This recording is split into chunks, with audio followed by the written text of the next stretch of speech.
A black doctor is accused of assault when he tries to save a white man.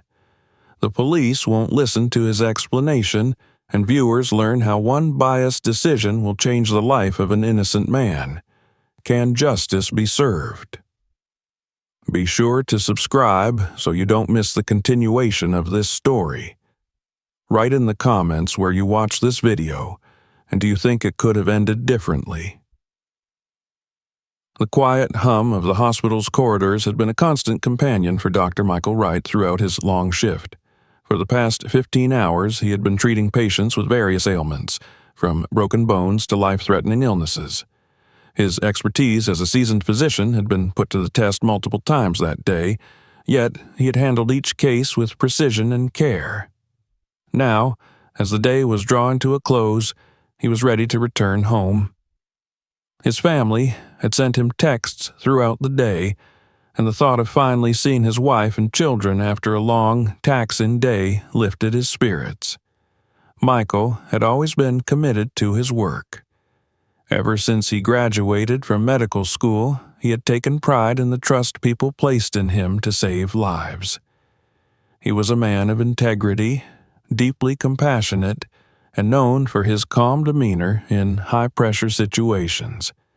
But tonight, as he finally left the hospital and stepped into the cool night air, all he wanted was peace and quiet, a simple evening with his loved ones. He started his car and pulled out of the parking lot, mentally listing the things he had to do the next day. Another long shift awaited him, but tonight he would rest. The streets were nearly deserted at this late hour, and the familiar sound of his car engine created a sense of calm as he drove down the quiet, winding road that would take him home. The road was lined with tall trees, their branches casting long shadows in the moonlight. Street lights flickered sporadically, illuminating patches of the asphalt while leaving the rest in darkness. It was a route Michael knew well, one he had driven countless times before, but tonight something felt different. The usual stillness in the air felt heavier, almost foreboding. As he rounded a curve, something caught his eye on the side of the road. At first, he thought it was just a discarded piece of trash, but as his headlights swept over the figure, he realized it was a person, a man, lying motionless on the ground near the edge of the road. Michael's instinct as a doctor kicked in immediately. His fatigue vanished, replaced by a surge of adrenaline. Without a second thought, he pulled his car to a stop on the shoulder, grabbed his medical bag from the back seat, and hurried toward the man. The stillness of the scene was eerie. There were no other cars around. No signs of life apart from the unconscious figure in front of him. Kneeling beside the man, Michael quickly assessed the situation. The man, middle-aged and white, wasn't responding. His breathing was shallow and his pulse weak but present. Michael's hands moved deftly, performing basic checks, his mind racing through possibilities. Was it a heart attack? A stroke? Had he been injured? The man was dressed in casual clothes, jeans and a jacket, and there were no obvious signs of trauma, no blood or wounds that would suggest he had been attacked or involved in an accident. Still, something was very wrong. Time was critical, and Michael knew that whatever had caused the man to collapse could escalate quickly if he didn't receive medical attention soon. Michael checked his watch.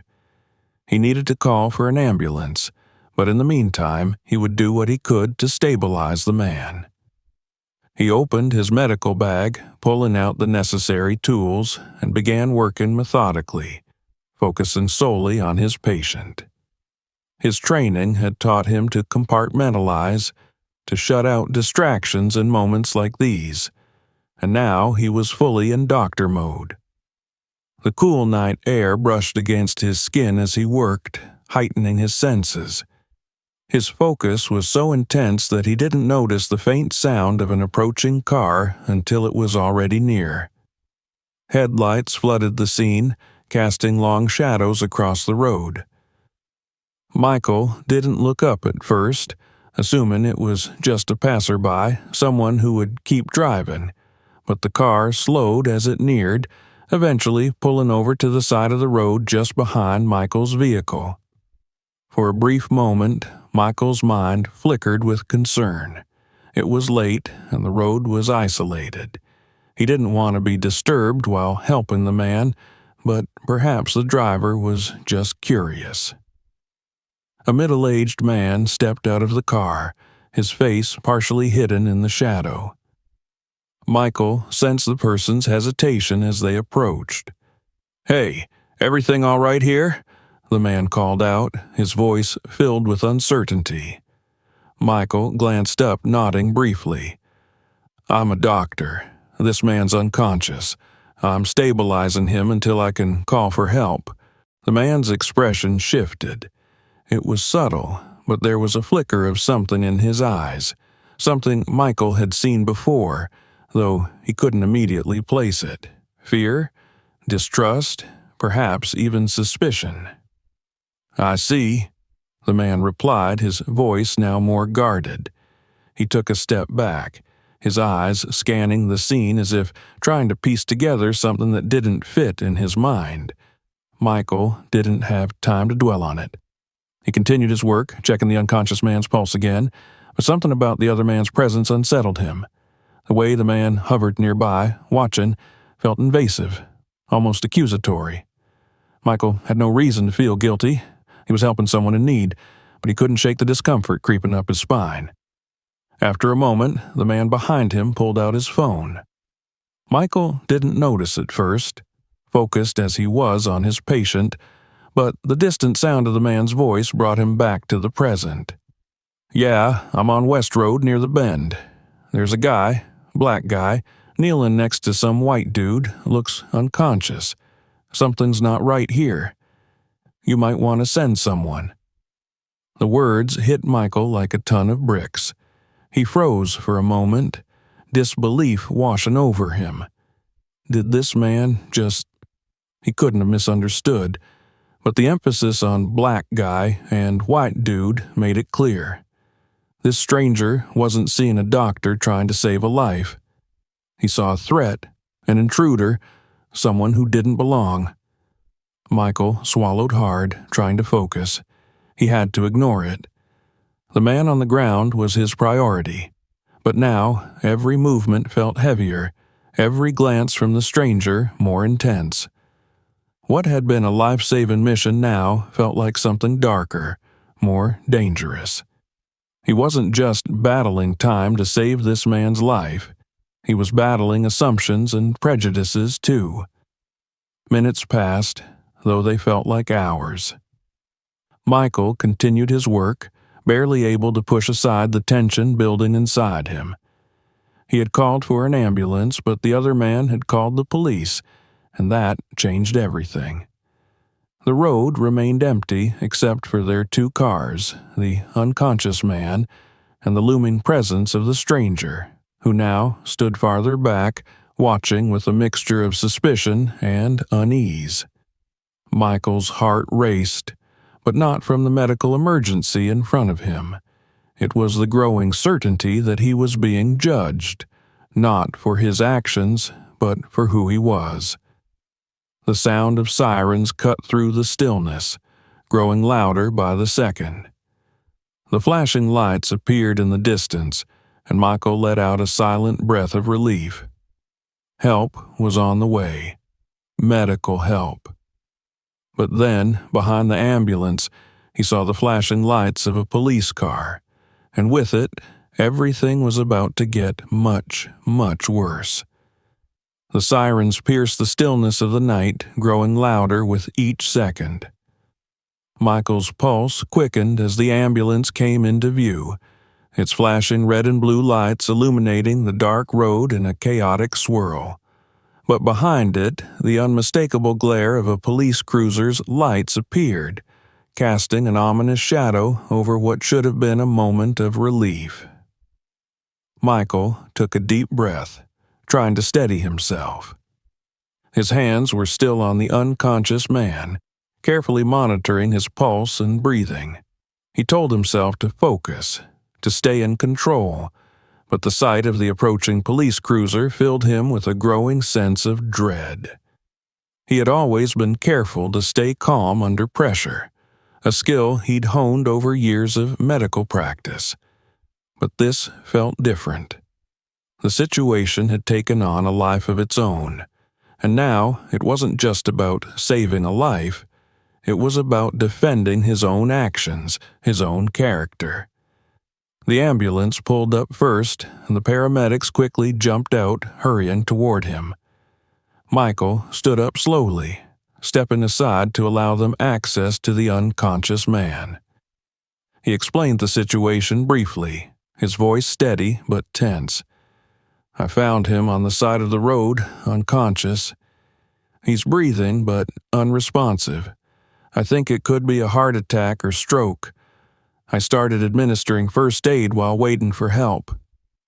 The paramedics nodded, quickly assessing the man as they prepared to move him onto a stretcher. They were professional, efficient, and focused on their task. But before Michael could take a breath of relief, he heard the unmistakable sound of a car door slamming shut behind him. He turned to see the two officers from the police cruiser approaching. One of them, tall and broad-shouldered, with a hard, unreadable expression, immediately caught Michael's attention. His name tag read Officer Jackson, and even from a distance, his body language radiated hostility. The other officer, a woman named Officer Emily Turner, followed closely behind, her face more neutral but wary. Jackson's hand hovered near his belt, close to the holster, as if ready to draw his weapon at any moment. "Step away from the man," Jackson barked, his voice sharp and commanding. He didn't ask for an explanation. He didn't approach with curiosity or concern. He approached with authority, with judgment already written across his face. Michael froze for a moment, instinctively raising his hand slightly to show he wasn't a threat. The tension in the air was palpable. The paramedics continued working on the man, but Michael could feel the shift in the dynamic. He was no longer just a doctor helping a patient. He was now being seen as something else entirely. "I'm a doctor," Michael said, his voice calm but firm. "I found this man unconscious and was administering first aid. The paramedics are handling it now." Jackson's eyes narrowed, his hand still hovering near his belt. He didn't seem to care about Michael's explanation. His gaze flicked to the paramedics, then back to Michael, as if trying to piece together a story that aligned with his own assumptions. "I need you to step back," Jackson ordered, taking a step closer, away from the scene. Michael hesitated for a moment, unsure if stepping back would make things worse. The paramedics had taken control of the situation, and he knew his job was done medically. But the way Jackson stared at him, as if he were a criminal rather than a doctor, sent a chill down his spine. Officer Turner, standing behind Jackson, glanced at the paramedics, her brow furrowed. She seemed to be weighing the situation, but it was clear that Jackson was in charge. She didn't intervene, didn't stop his aggressive approach. "I've done everything I could," Michael said carefully, stepping back as requested. "The paramedics are taking over." Jackson didn't move, his eyes still locked on Michael as though he were waiting for him to slip up. The tension in his posture was unmistakable. This was no routine stop for him. This was a confrontation, one he was ready to escalate if necessary. The paramedics worked swiftly, moving the unconscious man onto the stretcher and preparing to load him into the ambulance. The entire scene felt surreal to Michael, who was used to working alongside paramedics in emergency situations. But now, He was the one being scrutinized, the one under suspicion. Just as the paramedics were about to lift the stretcher, the unconscious man stirred. His eyes fluttered open for a brief moment, and his gaze landed on Michael, who stood a few feet away. Confusion crossed the man's face, then something darker. Recognition, perhaps, but not the kind that would bring clarity. Instead, the man's expression twisted into fear. "Get him away from me," the man croaked, his voice weak but filled with panic. "He attacked me." The words hung in the air like a bomb. Michael felt the ground shift beneath him. The paramedics paused, momentarily unsure of what to do. Officer Jackson's face lit up with a kind of satisfaction, as if the man's accusation had confirmed everything he already believed. "I didn't attack him," Michael said, his voice low but firm. "I was helping him. I'm a doctor." But it didn't matter. Jackson was already moving closer, his hand now firmly gripping his gun. His eyes gleamed with a dangerous mix of power and prejudice, and Michael knew that nothing he said would change the narrative Jackson had constructed in his mind. "Turn around and put your hands on your head," Jackson growled, pulling his gun from its holster and aiming it at Michael. "Now." Michael's heart raced, and for a brief second he considered running, but he knew that would only make things worse. He raised his hands slowly, every movement careful, deliberate. He was a man who had saved countless lives, who had dedicated himself to healing. And now, in the span of a few minutes, he had become a suspect, a threat, in the eyes of a man who couldn't see past the color of his skin. Officer Turner took a hesitant step forward, her expression conflicted. She seemed to sense that something was wrong, that Jackson was overreacting. But she didn't stop him. Whether out of fear or deference, she remained silent as Jackson moved to restrain Michael. Michael felt the cold metal of the handcuffs snap around his wrists, the weight of them pulling him down, not just physically, but emotionally. The injustice of it all washed over him in a wave. He had done everything right. He had followed his training, acted with compassion and professionalism, and yet, here he was, being treated like a criminal. The paramedics exchanged uneasy glances as they continued loading the unconscious man into the ambulance. They had seen enough to know something wasn't right, but they were not in a position to intervene. As Jackson roughly guided Michael toward the police car, Michael caught a glimpse of the paramedics shaking their heads slightly, their eyes filled with sympathy and confusion. They knew he wasn't guilty of any crime. They knew he had been trying to help, but in this moment their knowledge meant nothing. The other man, the one Michael had tried to save, was now stable, but he continued to mutter accusations, his voice weak but insistent. Whether it was the fog of confusion, fear, or something deeper rooted in prejudice, Michael couldn't know. But his words were enough to fuel Jackson's determination. "Looks like you thought you could get away with it, huh?" Jackson sneered as he pushed Michael into the back of the police car. "We're not stupid. I've seen your kind before. You're all the same." Michael stared straight ahead, his heart pounding in his chest. He wanted to scream, to shout the truth, but he knew it wouldn't matter. In that moment, he was nothing more than a suspect in Jackson's eyes, not a doctor, not a man who had devoted his life to saving others. Just a black man in the wrong place at the wrong time. The door slammed shut behind him, sealing his fate, at least for the moment.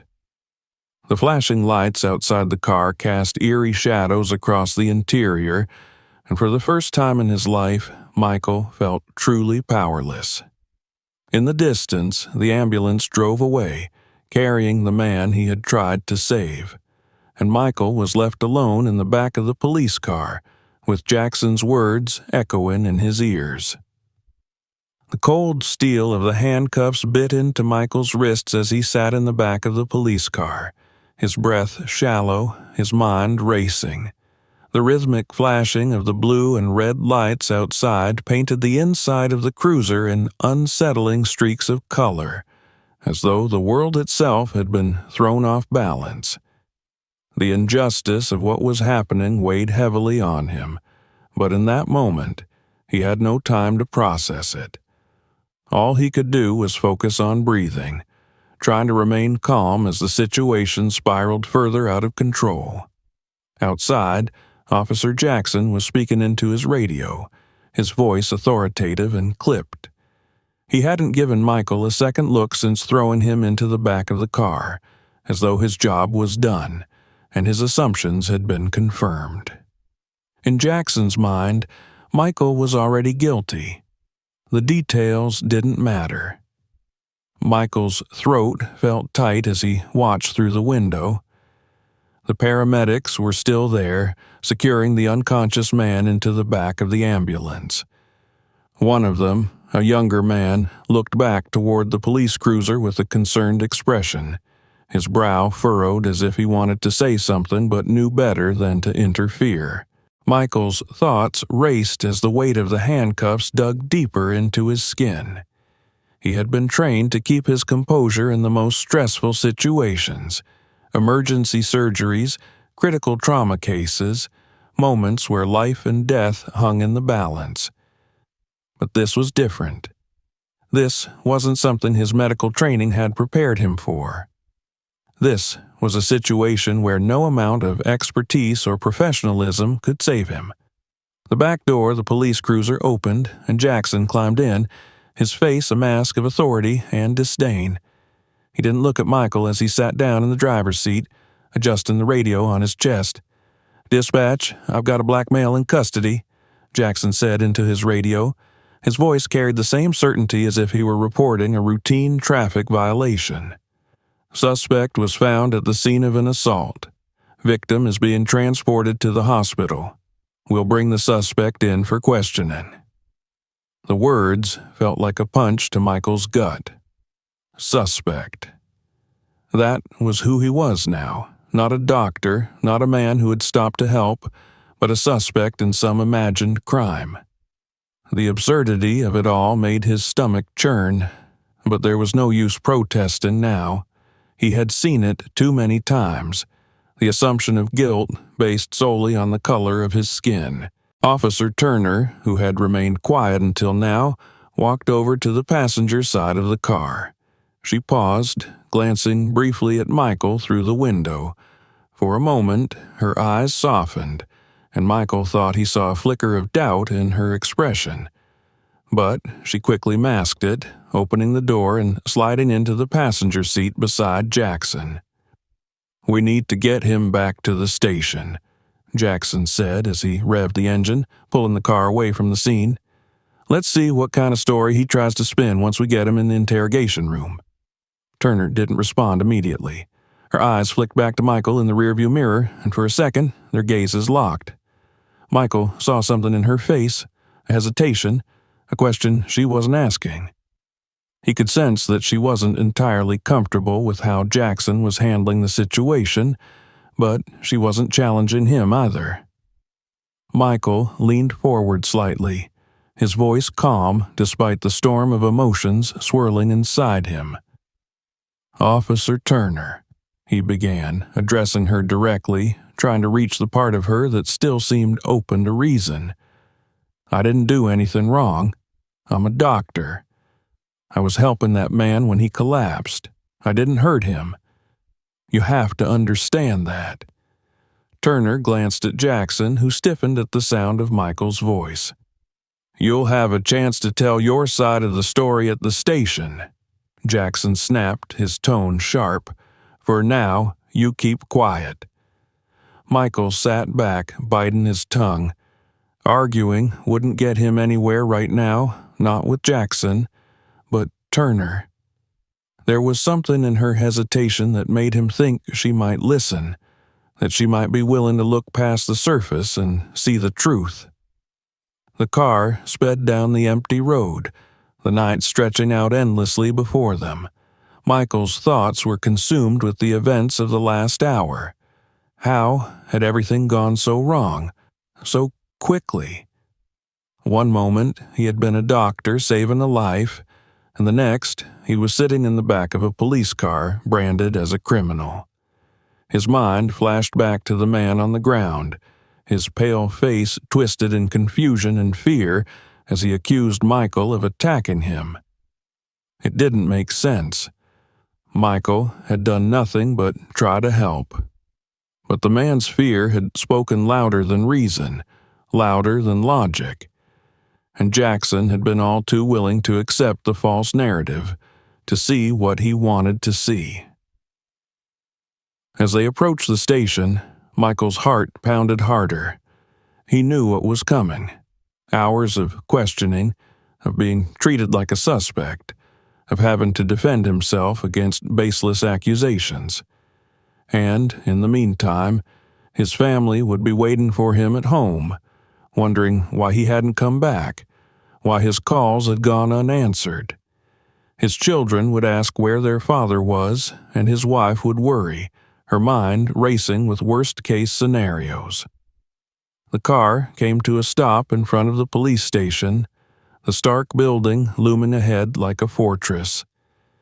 Jackson got out first, roughly yanking the door open and pulling Michael out of the back seat. The handcuffs bit into his wrists again as Jackson shoved him toward the entrance. Turner followed behind, her expression unreadable, though Michael still sensed her unease. She wasn't like Jackson, not as overtly hostile, not as consumed by her own prejudices. But she wasn't stopping him either, and in this moment, her silence was as damning as Jackson's actions. Inside the station, the fluorescent lights buzzed overhead, casting a harsh glow on the dull, gray walls. The place was eerily quiet, save for the occasional murmur of officers talking in low tones. Jackson marched Michael through the hallway, past rows of desks and filing cabinets, straight toward the holding area. "Let's get you booked," Jackson said, his voice laced with satisfaction. "Then we'll see what kind of story you've got." Michael clenched his jaw, saying nothing. There was no use arguing now. He would have to wait, bide his time, and hope that someone, anyone, would take the time to listen to him, to hear the truth. As Jackson led him into the holding area, Turner hesitated by the entrance. For a brief moment, she seemed to consider speaking up, but then she caught Jackson's eye, and whatever thought had crossed her mind vanished. She nodded stiffly, turning away as Jackson pushed Michael into the small, cold cell. The clang of the cell door closing behind him echoed in the empty room. Michael stood there for a moment, his hands still cuffed, the reality of the situation sinking in deeper with each passing second. He was a doctor, a man who had spent his entire career saving lives. And now he was behind bars, accused of a crime he hadn't committed. Jackson smirked from the other side of the bars, the satisfaction of power clear on his face. "Enjoy your stay," he said, before turning and walking away, leaving Michael alone in the dimly lit cell. Michael sat down on the cold metal bench, his mind reeling.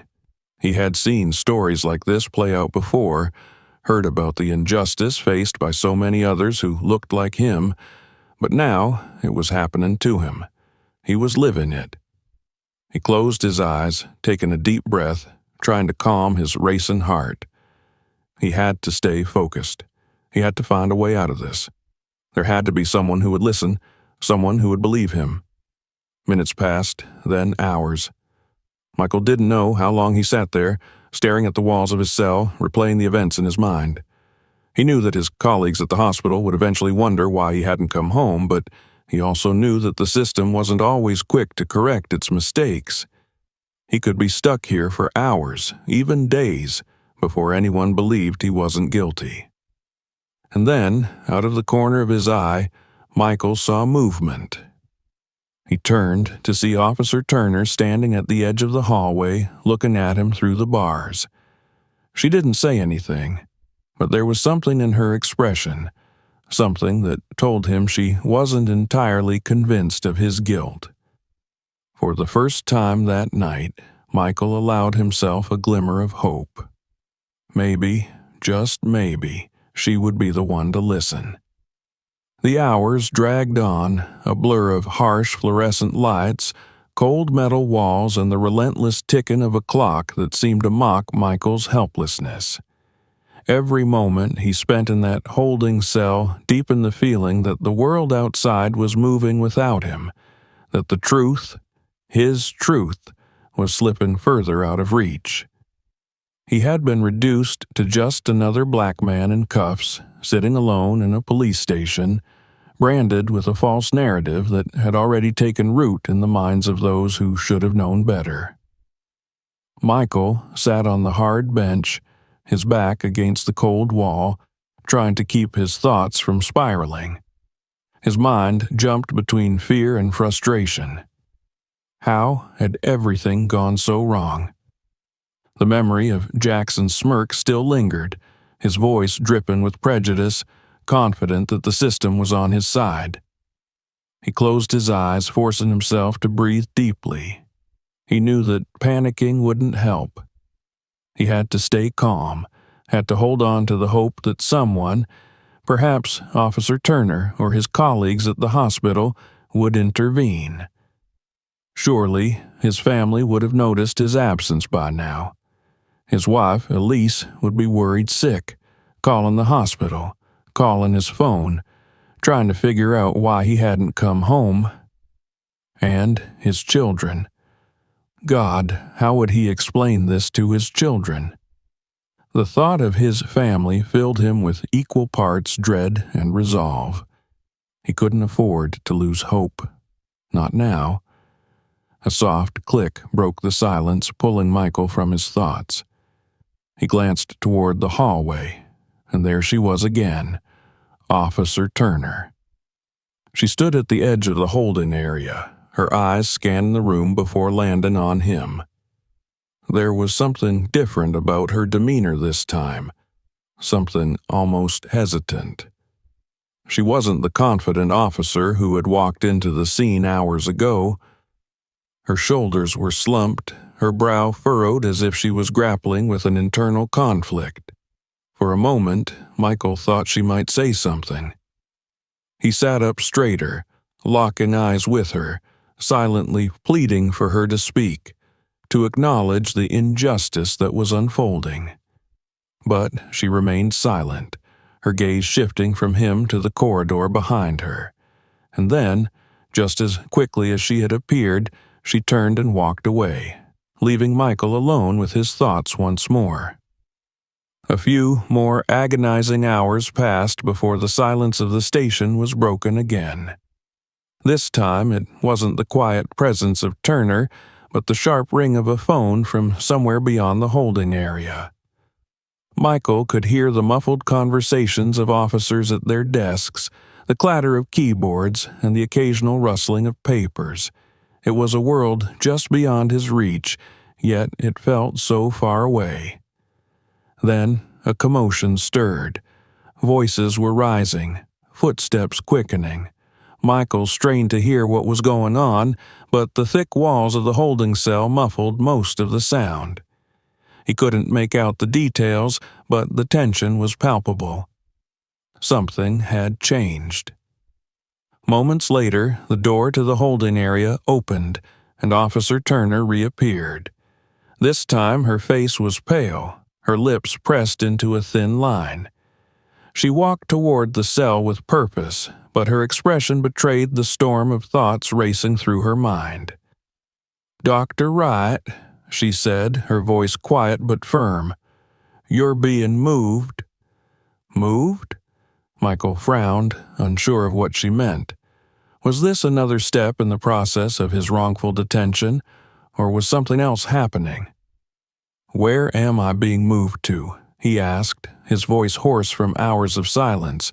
Turner unlocked the cell door, motioning for him to follow.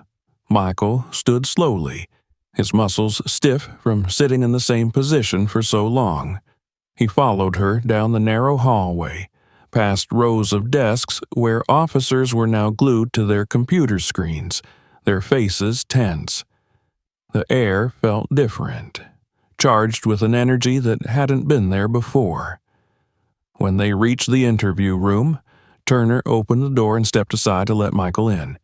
He hesitated for a moment, looking at her, but she kept her gaze fixed ahead, avoiding his eyes. Whatever internal conflict she was battling, she wasn't ready to confront it just yet. Inside the room sat a man Michael had never seen before, a middle-aged, balding man in a gray suit with sharp eyes that missed nothing. His demeanor was calm but authoritative, the kind of presence that commanded attention. Behind him, a woman in her 30s, dressed in a tailored blazer, stood with her arms crossed, her expression serious. Michael took a seat across from them, his heart pounding in his chest. The man cleared his throat and leaned forward slightly, clasping his hands together on the table.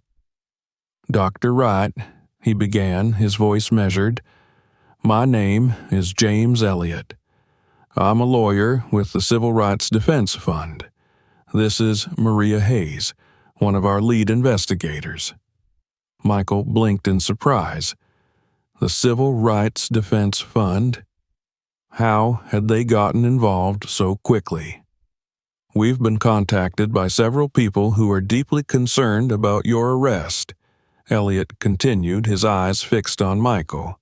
"Your family, your colleagues, and some members of the community have raised the alarm. Apparently, word of what happened tonight has already started to spread." "Started to spread?"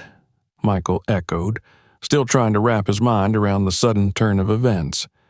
Elliott nodded. "Yes. A video of your arrest has been circulating online. It's gone viral. People are talking, Dr. Wright, and not just your family and friends. The public is beginning to take notice." Michael felt a strange mix of relief and anxiety. On the one hand, he was grateful that his story was getting out, that people were becoming aware of the injustice he was facing. But on the other hand, he knew how these situations could escalate. Once the public got involved, it could spiral into something much larger, much more difficult to control. "What happens now?"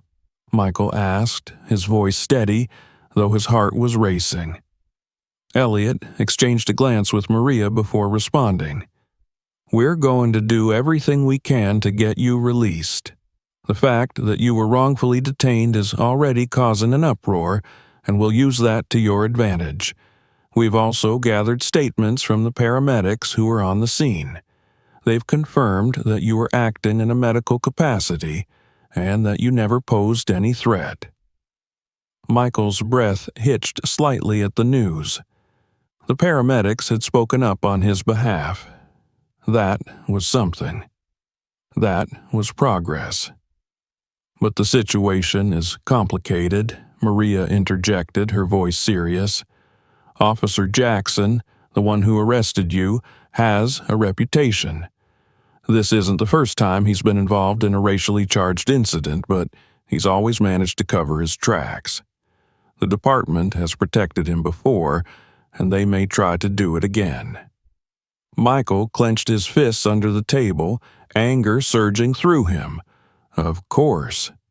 He had suspected as much. Jackson's smug attitude, his refusal to listen, his readiness to use force, it all pointed to a man who believed he was untouchable.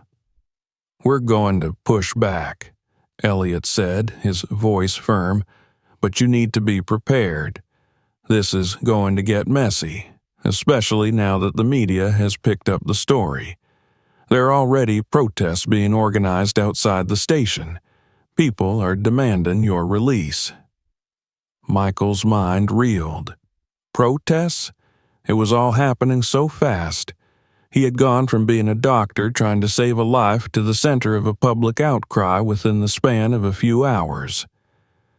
"But we'll get you out of here soon," Elliot added, sensing Michael's unease.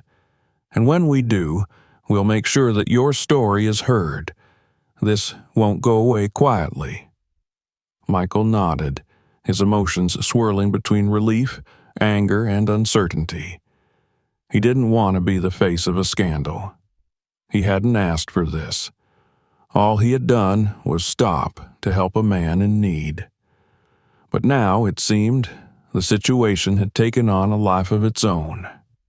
Turner, who had been standing silently by the door, finally spoke up. I'm sorry," she said quietly, her voice barely audible. Michael turned to look at her, surprised by the sudden apology. Her eyes were filled with guilt, and she looked as though she was struggling to find the right words. "I should have stepped in earlier," she admitted, her voice wavering. "I saw what was happening, but I didn't do anything to stop it. I should have done more." Michael regarded her for a moment, his expression softening slightly. He could see the conflict in her eyes, the regret for not standing up to Jackson. It wasn't enough to fix what had happened, but it was something. A small crack in the wall of silence and complicity that had allowed Jackson to act with impunity. "I appreciate that," Michael said quietly. "But it's not just about you. It's about the system that lets this happen." Turner nodded, her eyes downcast. She knew he was right. Elliot stood up, gathering his papers. "We'll have you out of here soon, Dr. Wright. In the meantime, stay calm and let us handle the legal side of things. This is far from over." As Michael was led back to his cell, he felt the weight of what was coming. The fight for justice had only just begun, and it was going to be a long, difficult road. But for the first time since his arrest, he wasn't alone. Outside the station, the crowd was already beginning to gather, their voices rising in protest against the injustice they had witnessed. And Michael knew that this fight was no longer just about him. It was about something much bigger. The day outside had long since turned to night, but Michael's cell remained as dim and cold as ever, with only the distant hum of fluorescent lights breaking the silence. The weight of the past hours pressed heavily on him, each minute bringing new questions. How long would he have to endure this? What would happen next? His mind reeled with images of his wife and children, worrying about where he was and the injustice that seemed to seep deeper into every corner of the world around him. But as the hours passed, so too did the sense of helplessness. He wasn't alone anymore. There were people outside fighting for him, people who knew the truth. And now, as his thoughts settled into a quieter rhythm, there was also the hope that this nightmare would soon come to an end. He was lost in these thoughts when the door to the holding area creaked open, and Officer Turner walked in again, this time more hesitant than before. Michael watched her approach, her face marked by something akin to guilt. She was holding a set of keys in her hand, her grip tight, as if she wasn't sure whether she should be using them. "Dr. Wright," she began, her voice quieter than before, "you're being released. The lawyers are still working on the formalities, but we've been instructed to let you go." For a moment, Michael didn't move, the words sinking in slowly. He felt the tension in his shoulders begin to unravel, the weight of the situation easing just slightly. He wasn't free yet, not fully, but this was a step in the right direction. As Turner opened the cell door, the cold air from the hallway rushed in, and Michael stood slowly, stretching his sore limbs. "They're taking you to a safe place," Turner continued, avoiding his eyes. "Things outside, they've gotten bigger than anyone expected." Michael frowned as he stepped out of the cell, wondering what she meant. He followed her down the hallway, the silence between them thick and uneasy. The station seemed quieter now, but there was an underlying tension in the air that hadn't been there before. Something had shifted since he had been locked away in that cell. Something significant. As they reached the main entrance of the station, Michael finally understood. Through the glass doors, he could see a crowd gathering on the streets, their voices rising in unison. There were signs, banners, and people standing shoulder to shoulder, chanting words he couldn't quite make out from inside. The flashing lights of cameras and the buzz of news reporters filled the space just outside the station's entrance, capturing every moment. The protest had grown larger than anyone had anticipated. Turner stopped short, glancing over at him. "This has become a lot more public than we thought it would. People are angry, Dr. Wright. They saw what happened to you, and they're not going to let it go." Michael took a deep breath, his heart pounding. He hadn't expected this. When James Elliott, the lawyer, had told him that the video of his arrest had gone viral, Michael had thought it would be contained to social media. A few angry posts, maybe some outrage that would eventually die down. But this was something else entirely. The streets were packed with people, and their voices were loud and clear. Before Michael could process the enormity of what was happening, the door to the station opened, and James Elliott walked in, flanked by Maria Hayes, the lead investigator. Elliott's face was tense but determined as he strode toward Michael, his voice low and urgent. "Dr. Wright, we need to get you out of here quickly.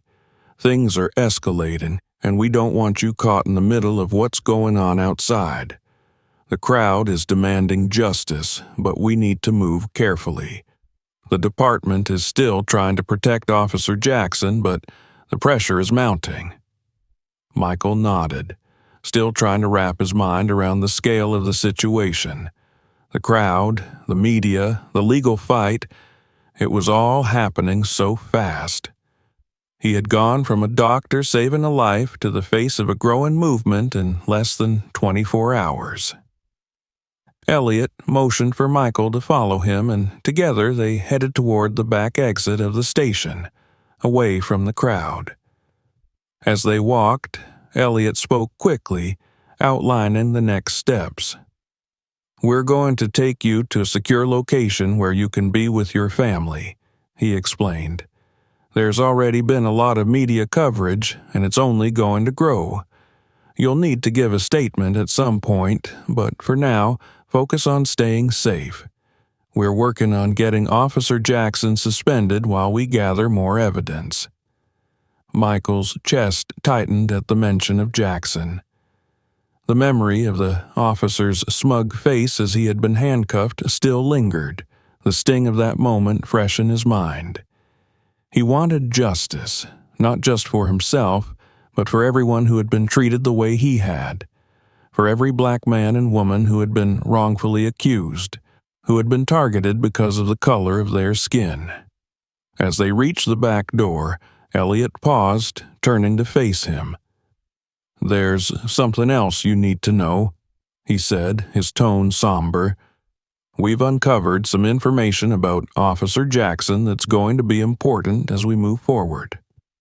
Michael raised an eyebrow, his pulse quickening. "What kind of information?" Elliott glanced at Maria, who stepped forward, holding a folder in her hands. "It turns out that Jackson has a history," she began, her voice steady but serious.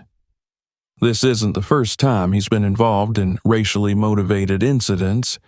He's had multiple complaints filed against him, but they were always swept under the rug by the department. He's been protected by his superiors for years." The revelation hit Michael like a punch to the gut. He had suspected as much. Jackson's attitude, his aggression, the way he had treated Michael with instant suspicion, it all pointed to a man who believed he could act with impunity. But hearing the confirmation made the anger inside Michael flare to life again. How has he gotten away with it for so long? Michael asked, his voice laced with disbelief. Maria sighed, flipping open the folder to reveal a series of documents. He's been careful. Most of the incidents were minor enough that they didn't get much attention, and the victims were often people who didn't have the resources or support to fight back. But this time it's different. Your case has gone public, and the department can't hide behind their usual excuses. Elliot nodded, his expression grim. We're going to use this to our advantage, Dr. Wright. We're going to make sure that Jackson and everyone who protected him is held accountable. But it's going to be a fight. Michael clenched his fists, the fire inside him growing. I'm ready for that fight, he said, his voice steady. No one else should have to go through what I did. Elliot gave him a small nod of approval. Good, because this isn't just about you anymore. It's about something much bigger. They stepped outside into the cool night air, the sounds of the protest still echoing from the front of the station. A black SUV was waiting for them, the engine running, ready to take Michael to safety. As he climbed into the back seat, he caught one last glimpse of the crowd through the alleyway. The signs, the chanting, the overwhelming show of support. He wasn't alone. Not anymore. As the SUV pulled away from the station, leaving the chaos behind, Michael felt a strange mixture of relief and anger. He was free for now, but the fight was just beginning. The truth about Jackson and the department was starting to unravel, and Michael knew that he couldn't stop until justice was served. Not just for himself, but for everyone who had been silenced for too long. The ride to the safe house was quiet, the streets outside dark and deserted. Michael leaned back in his seat, his mind racing with everything he had learned. Jackson's history, the protests, the media attention, it was all spiraling so quickly.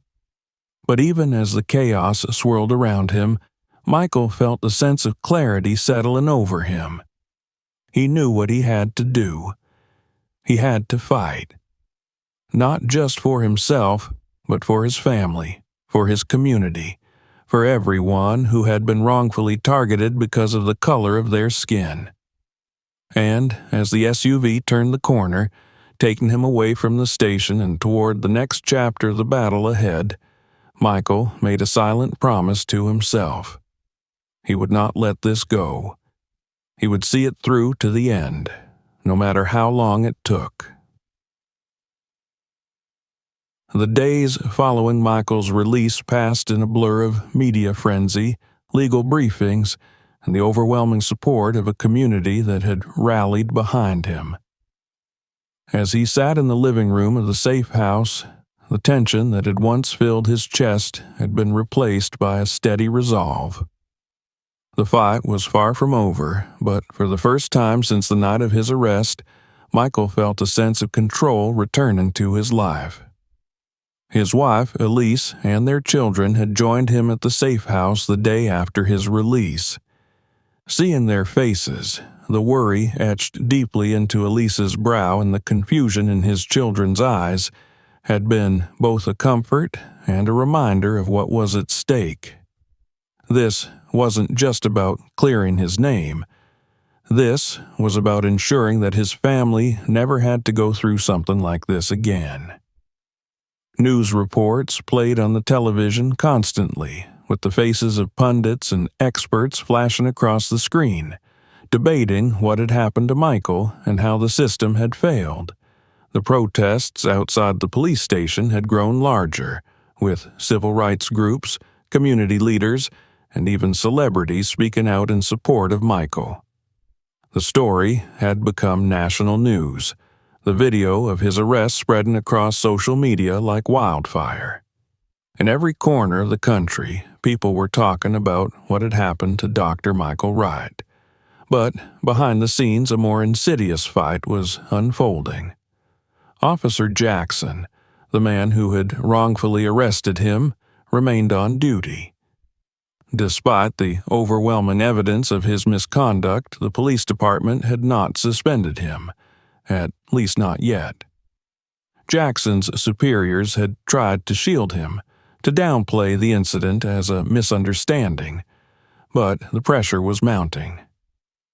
Michael sat at the kitchen table, flipping through legal documents as James Elliott, his lawyer, and Maria Hayes, the investigator, sat across from him.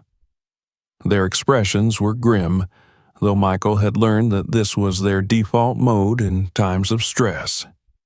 "We've gathered enough evidence to make a solid case against Jackson," Maria said, laying out a folder filled with witness statements, internal police records, and footage from the night of Michael's arrest. "The paramedics' testimony is especially strong. They confirmed that you were acting in your capacity as a doctor and that there was no reason for Jackson to have treated you the way he did." Elliott nodded, but his expression remained cautious. "The problem," he began, "is that the department is still dragging its feet. They know the public is watching, but they're hoping that this will blow over if they wait long enough. They've been trying to downplay Jackson's previous incidents for years, and they're not going to give him up easily." Michael clenched his fists, anger bubbling up again at the thought of Jackson continuing to wear a badge. How can they let him stay on duty after everything he's done? How many more people does he need to hurt before they do something? "It's about protecting their own," Elliott said, his tone weary but resolute. "Jackson isn't just an individual officer. He's a symptom of a much larger problem. The department's culture of silence and cover-ups runs deep. If they admit that Jackson was wrong, it opens the door to investigating every other questionable case he's been involved in. They don't want that. They want this to go away." Michael shook his head in disbelief. "They can't just sweep this under the rug. People are paying attention now. This is too big to ignore." Maria leaned forward, her voice firm. "You're right. This has gained too much attention. The protests are growing and the media isn't letting go, but we need to push harder. We need to force their hand." Elliott opened another folder, this one containing a draft of a public statement. "We've been working on this," he said. "It's a formal demand for Jackson's suspension and a full investigation into his conduct. We're going to release it to the press, along with all the evidence we've gathered. Once it's out there, the department won't be able to ignore it." Michael scanned the statement, his heart pounding. This was it. This was the next step in the fight. The truth was about to come out in full force, and the department would have no choice but to act.